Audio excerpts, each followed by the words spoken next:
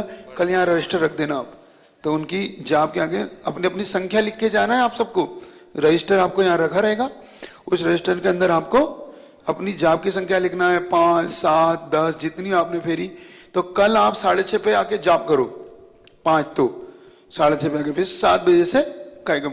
फिर जब जाओ तो फिर 5 जाप करके जाओ, जब, क्योंकि उसके बिना जाप नहीं होगी। नहीं तो फिर दोपहर में आना पड़ेगा आपको, शुद्धि के वस्त्र पहन के फिर जाप करो यहाँ, है ना। तो शुद्धि वस्त्र तो सुबह ही पहन पाते, शुद्धि मतलब अपना धुले वस्त्र। पुरुष के लिए तो शुद्धि चाहिए, महिलाओं के लिए धुले वस्त्र। ठीक है ना, तो ये आप ध्यान रखें। और महिलाएं भी सुबह थोड़ा ध्यान रखें, यहाँ पे इतना गैप रखें ताकि आपके लिए हो जाए। ठीक, चलिए थोड़ा भजन कर ले एक छोटे, फिर उसके बाद जो हो सो हो, जो है सो है, हमको क्या, हमको क्या, हमको क्या। जो हो सो हो, जो है सो है, हमको क्या, हमको क्या, हमको क्या। जन्म सुनिश्चित, मरण सुनिश्चित, जन्म सुनिश्चित, कर्मों का फल मिलना निश्चित, कर्मों का फल मिलना निश्चित। फिर संयोग वियोग के क्षण, फिर संयोग वियोग के क्षण, घबराने से क्या, घबराने से। जो हो सो हो, जो है सो है, हमको क्या, हमको क्या, हम। पर तुलना में हंसना रोना, पर तुलना में सुखी दुखी यूं पल पल होना, सुखी दुखी यूं पल पल होना। चेतन को इन क्षणिकाओं में, चेतन को आखिर मिलता है क्या, आखिर मिलता है। जो हो सो हो, जो है सो है, हमको क्या, हमको क्या, हमको। पत्नी दौलत, बेटी भाई, पत्नी दौलत, कर्म फलों की ये परछाई, कर्म फलों की परछाई पकड़न को दौड़े, परछाई पकड़न को दौड़े। तू पाएगा क्या, तू पाएगा। जो हो सो हो, जो है सो है, हमको क्या, हमको क्या, हम। भाव मुक्त कर कर्म फलों से, भाव मुक्त कर कर्म फल। बन साक्षी लख ज्ञान बलों से, बन साक्षी लख। चेतन का परिणाम नहीं जो, चेतन का परिणाम। उन भावों से क्या, उन भावों। जो हो सो हो, जो है सो है, हमको क्या, हमको क्या, हमको क्या। वाणी की ज्ञान से सुझे लोग, सोवाणी मस्तक धरो सदा दिन। हे जिनवाणी भारती तो है जबुदीन, जो तेरी शरण नो।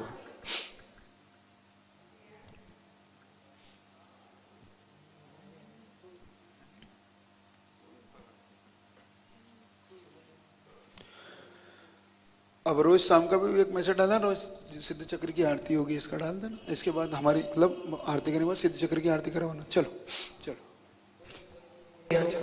और मैना सुंदरी और ये सब समय पे आना है सबको, जो सब बने, ठीक है ना। जोड़े से भी आना है शाम को आरती आरती करने, बाल बच्चों सहित।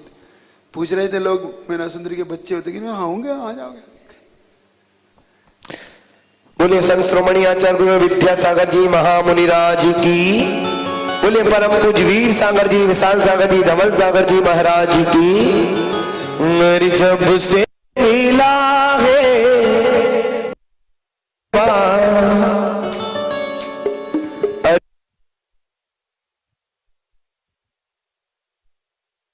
प्यारा लगे, बड़ा सोना लगे, बड़ा प्यारा लगे, बड़ा सोना लगे। चरणों में तेरे करते प्रणाम, चरणों में तेरे करते प्रणाम। बड़ा प्यारा लगे, बड़ा सोना लगे, बड़ा प्यारा लगे, बड़ा सोना लगे।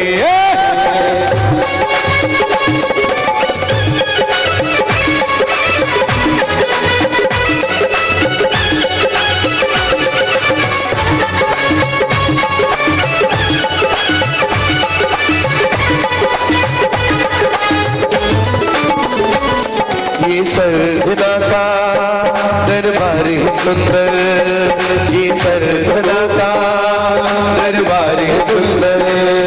यह पदम प्रभु का होता है दर्शन, यह पदम प्रभु का होता है दर्शन। अरे लाखों दरबार है तेरे भगवान, वो लाखों दरबार है तेरे भगवान।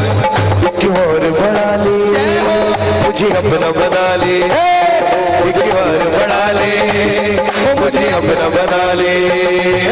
जब से मिला है गुरु का दरबार, ओ जब से। अब कल की व्यवस्था समझ लो। कल 4 पूजा आपकी है, 8, 16, 32 और 64। ये चारों अर्घ आपके कल चार होंगे ना, तो ज्यादा अर्घ नहीं है। फिर परसों होंगे 128, 256, फिर नरसों होंगे 512, फिर 1000। 4 दिन में आपको। तो कल आपकी 4 पूजा होंगी, आपको 10 बजे तक फ्री करना है, आपको याद रखना है इनको। दूसरा 8, 16 तक 32 तक मैना सुंदरी का परिवार ही चढ़ाए। गोले गोले आ गए आपके। हाँ 8, 16, 32 तक मैना सुंदरी का परिवार चढ़ाएगा। फिर 16, 64 अर्घ में कुबेर, सौदामिंद्र और इनका परिवार चलाए। तो कुबेर के 1-2 सौदामिंद्र बनेंगे आपके। एक तो आज के हैं, वो भी कल पूजा करेंगे। और कल आप जब शांतिधारा के साथ उसको मिक्स कर लेना कि शांतिधारा प्लस सौदामिंद्र दोनों एक साथ हो जाएगा। जो साधारण अगर ऐसा लगे कि फिर अलग बनाओ तो फिर दोनों में से आप चॉइस कर लेना क्या करना, ठीक है। और थोड़े से इनके साथ चांदी के फूलों की व्यवस्था बना देना, 100-200 ग्राम इनके, ताकि ये चांदी के फूलों के साथ। अच्छा धारा के लिए आप यंत्र रख लेना, आपका एक यंत्र स्थापित। हाँ सिद्ध चक्र देना आपका, सिद्ध उसी यंत्र पे धारा छूटेगी, आपको इसका याद रखना है। नहीं यंत्र विधान के पास ही रखाएगा, जहां से जाए ना ये टेबल, बस इनके सामने रखाएगा। तो एक तरफ से सौदामिंद्र छोड़ेगा, एक तरफ से श्रीपाल छोड़ेंगे, दोनों पे 2 धारा छूटेगी। जो भी सौदामिंद्र बनेगा रोज वो धारा भी करेगा। शांति धारा के लिए आपको याद रखना, कल शांति धारा मैना सुंदरी का परिवार तो 4 दिन करेगा। कल कुबेर भी करेंगे और यज्ञ नायक भी करेंगे और सौदामिंद्र जो बनेगा वो करेगा। 3 है ना, 3 में 6 हो जाएगी, 3 में 6 हो जाएगी आराम से, कोई दिक्कत नहीं। 4 बांटने की जरूरत नहीं। तो इसका है 4 की जरूरत नहीं, तो 3 में 6 हो जाए, कोई दिक्कत नहीं। अपने पास सफिशिएंट जगह है, कोई बात नहीं ना। तो ये व्यवस्था है, आपको याद रखना है। इस व्यवस्था में गड़बड़ नहीं करना, आप इसको लिख लेना। ये व्यवस्था आपकी शाश्वत रहेगी, ऐसे ही चलेगा।